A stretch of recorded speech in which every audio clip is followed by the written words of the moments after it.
Forward! March! And had to be medically separated.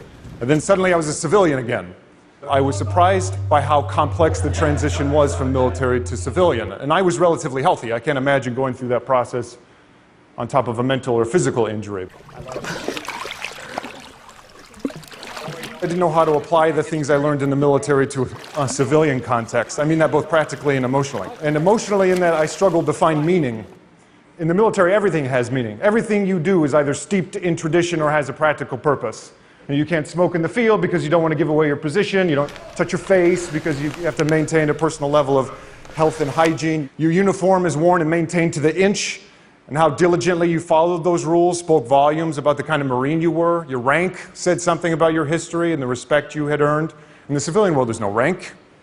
Here you're just another body.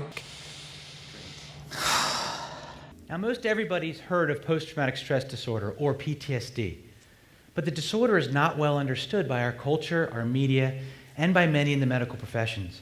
Traditionally, it's thought of being comprised of at least 3 components: re-experiencing symptoms, arousal, and avoidance.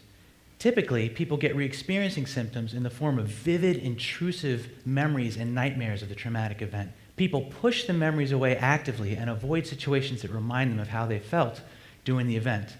Now, this avoidance is absolutely understandable, but it prevents the event from being processed and put away. And having this traumatic memory always in the queue makes it difficult for people to feel safe in almost any situation. Over time, their beliefs and behaviors change to match how they feel. Now, luckily, this is a highly treatable condition.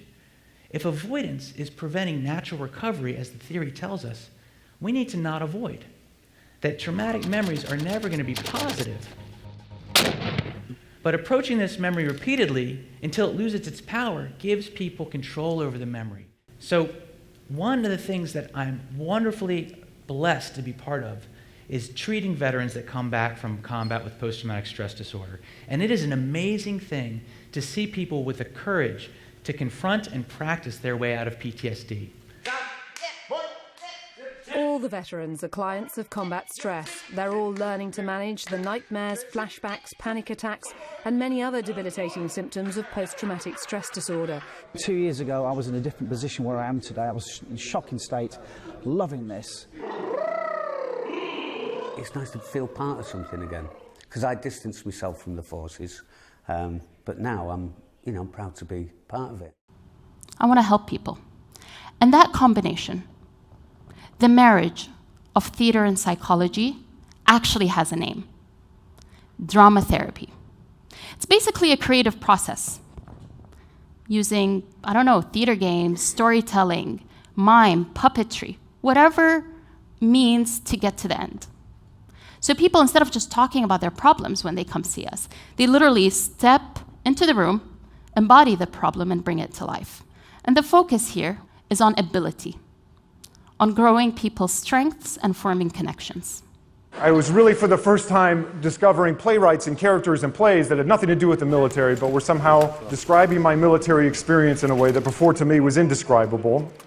And I felt myself becoming less aggressive as I was able to put words to feelings for the first time and realizing what a valuable tool that was. And I saw my friends battling these circumstances, and I watched the anxiety it produced in them and me not being able to express our feelings about it. Right now, I'm kind of numb to it. Like, to be honest, I just don't really feel much. I pray for his family. I pray for his soul that, Yeah.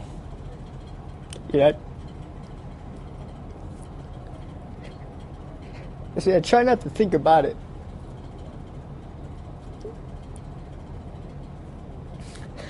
Because when you think about it, then I get like this. And it's not, I don't... Yeah. So, yeah, everyone deals with their own way. I try to hide it.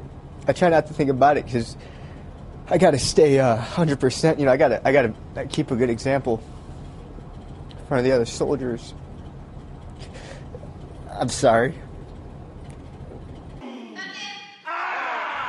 And that's what drama therapy does. Drama therapy actually creates a space for acceptance and expression. And the military and theater communities are actually very similar. You have a group of people trying to accomplish a mission greater than themselves.